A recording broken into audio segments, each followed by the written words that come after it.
Welcome to the Baseface Network.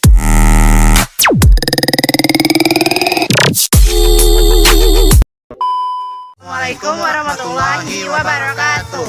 Perkenalkan, kami dari kelompok 9 akan menjelaskan tutorial menggunakan aplikasi SPSS.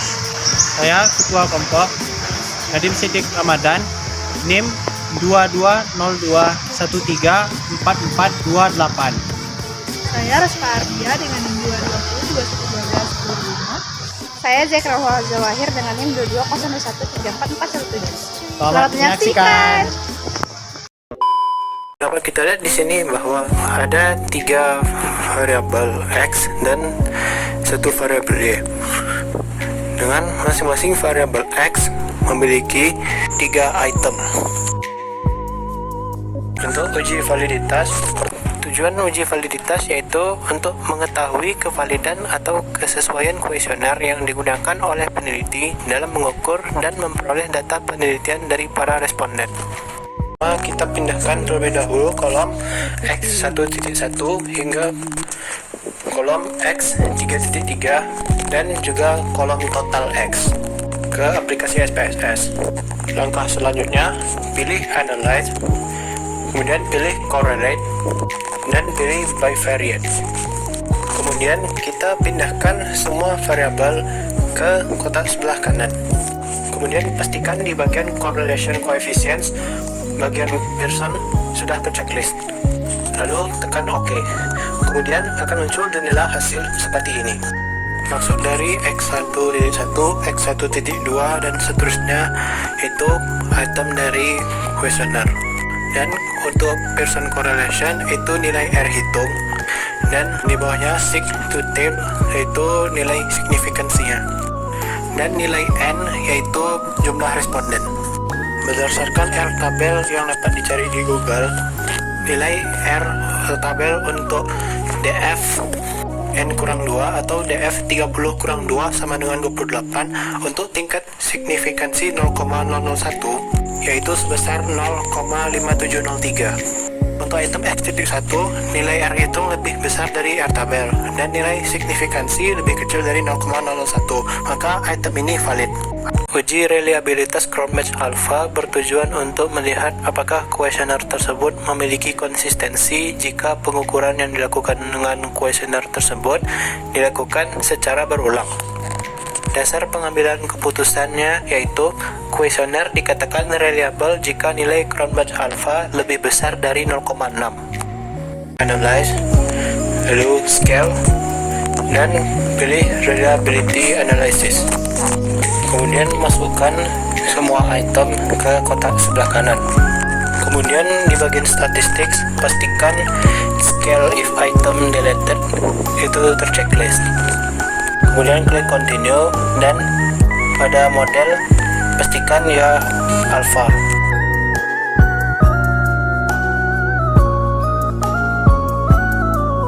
Kemudian tekan OK. Dan kemudian akan muncul hasil dari uji reliabilitas seperti ini.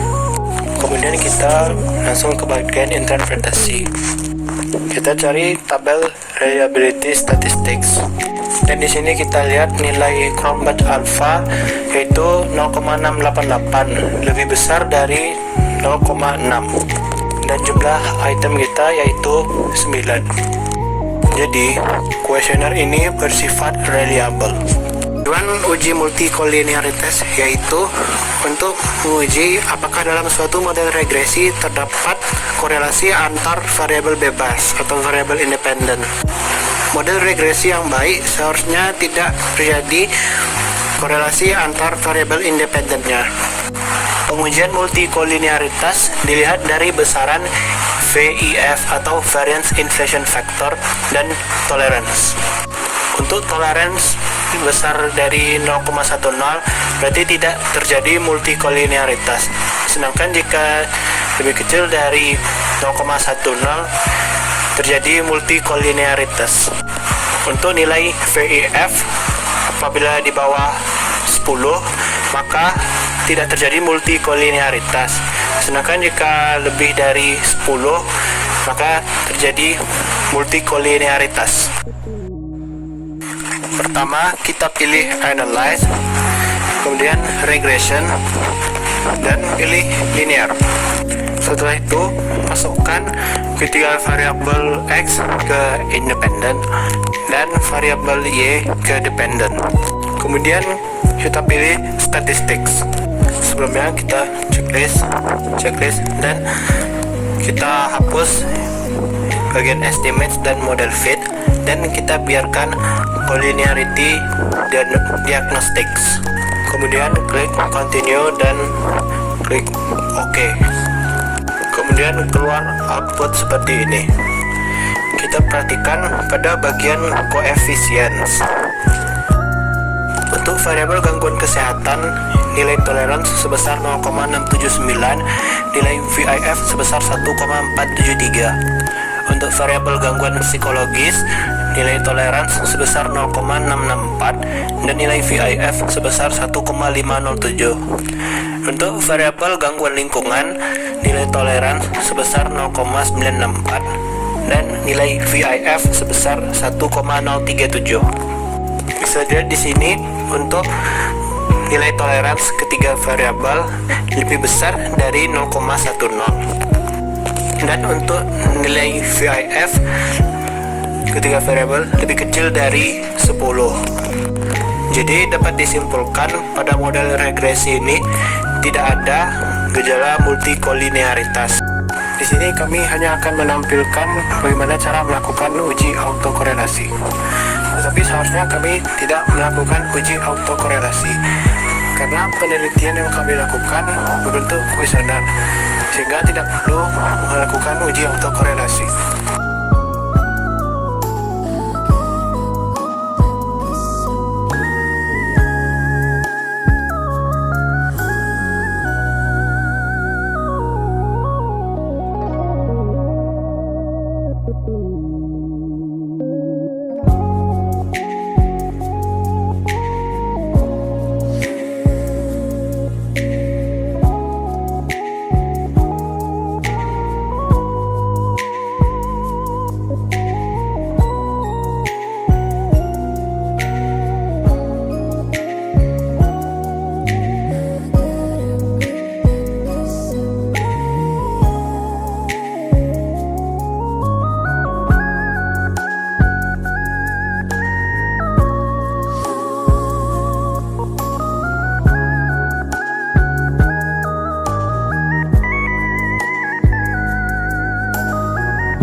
Uji heteroskedastisitas merupakan bagian dari uji asumsi klasik dalam analisis regresi yang bertujuan untuk mengetahui apakah terjadi ketidaksamaan varians atau variasi dari nilai residual satu pengamatan ke pengamatan yang lain.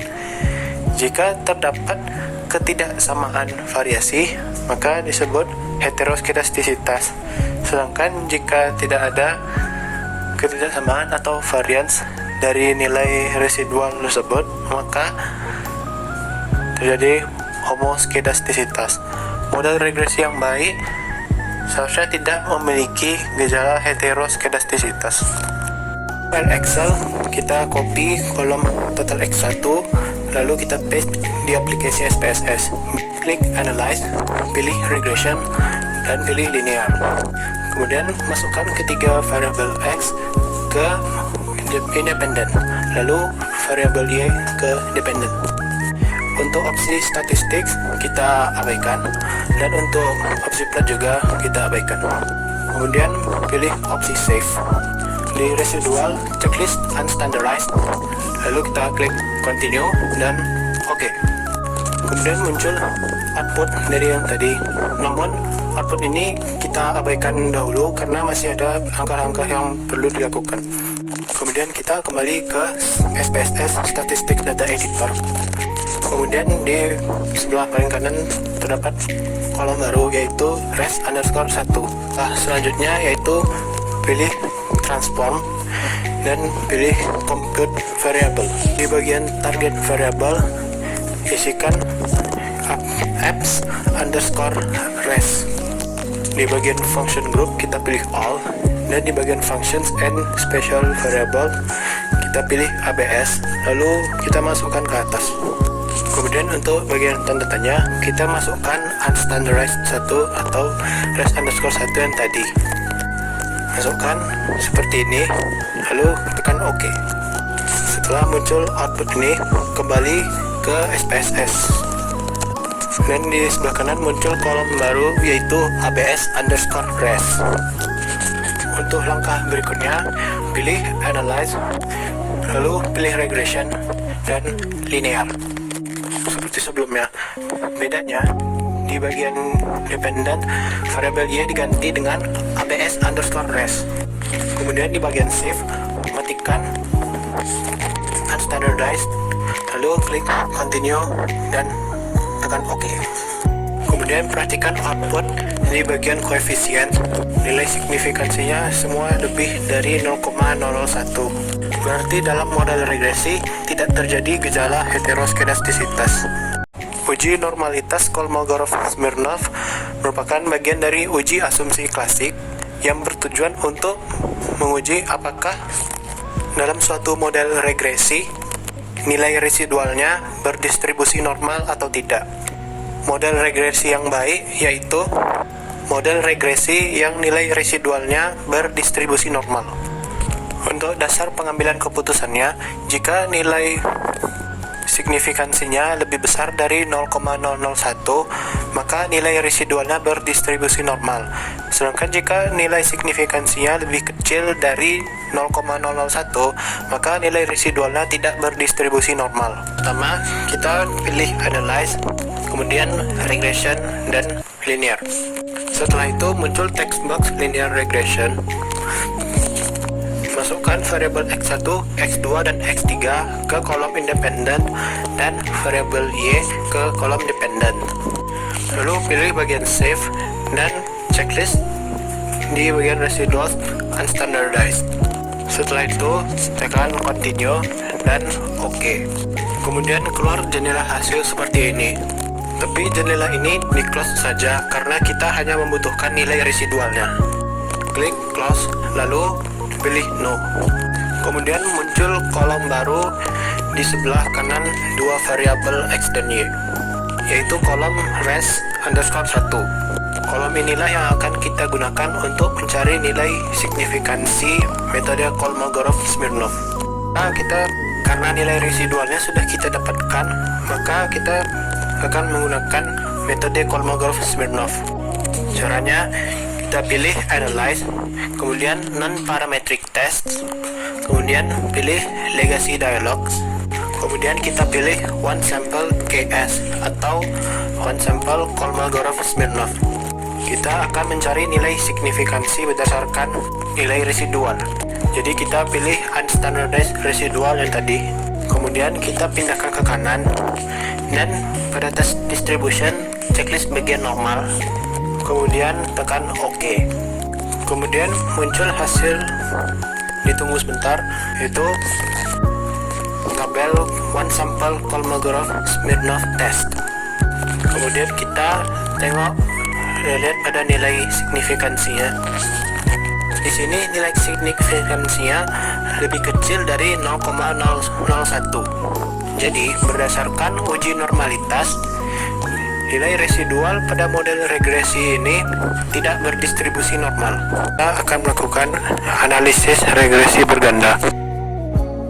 Pertama, kita ambil dulu data yang ada pada file Microsoft Excel. Kemudian ditunggu prosesnya dan akan muncul tampilan data dan tampilan variabel. Di tampilan variabel, label diberikan untuk setiap variabel bebas dan variabel terikat. Variabel X1 yaitu gangguan kesehatan, variabel X2 gangguan psikologis, variabel X3 gangguan lingkungan, dan variabel Y kualitas tidur. Kemudian tekan data view. Untuk mulai melakukan analisis regresi linear berganda, tekan analyze, pilih regression, pilih linear.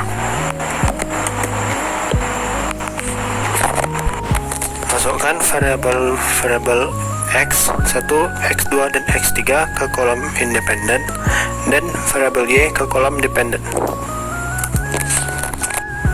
Untuk tabel pertama, metode yang digunakan yaitu metode enter. Pada tabel kedua, nilai R atau koefisien korelasi yaitu 0,250 dan R kuadrat atau koefisien determinasi yaitu 0,062. Berarti pengaruh variabel bebas terhadap variabel terikat yaitu sebesar 6,2%. Untuk tabel ketiga, nilai F tabel untuk DF pembilang 3 dan DF pada buat 26 yaitu 7,3572, lebih besar dari F hitung yaitu 0,575. Dan tingkat signifikansi di tabel ANOVA itu 0,636, lebih besar dari tingkat signifikansi 0,001. Syarat pada tabel ANOVA yaitu F hitung harus lebih besar dari F tabel dan tingkat signifikansi harus lebih kecil dari 0,001. Syaratnya tidak terpenuhi, jadi model regresi tidak dapat dipakai untuk memprediksi variabel kualitas tidur, atau ketika variabel bebas tidak memiliki pengaruh terhadap variabel